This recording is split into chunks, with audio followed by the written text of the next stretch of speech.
காலங்களுக்குப் பின் கைலாய பர்வதத்தில் ஒரு விசித்திரமான நாள் வந்தது. பரமசிவன் உலகத்தின் ரிதமையும் காலத்தின் சுழலையும் காப்பவர் தியான நிலையில் இருந்தார்.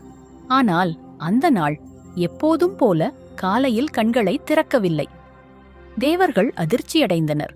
பிரம்மா, விஷ்ணு இருவரும் கைலாயத்திற்குச் சென்றனர். ஏன் இன்று பரமன் விழிக்கவில்லை?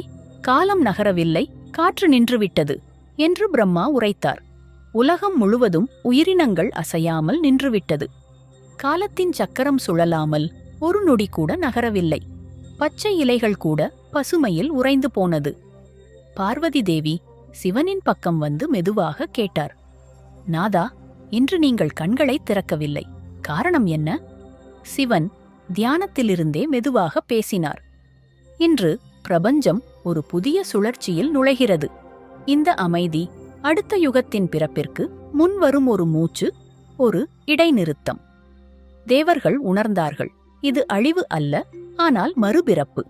ஒரு நொடியின் அமைதிக்குள் பிரபஞ்சம் தனது அடுத்த பருவத்தை உருவாக்கிக் கொண்டிருந்தது.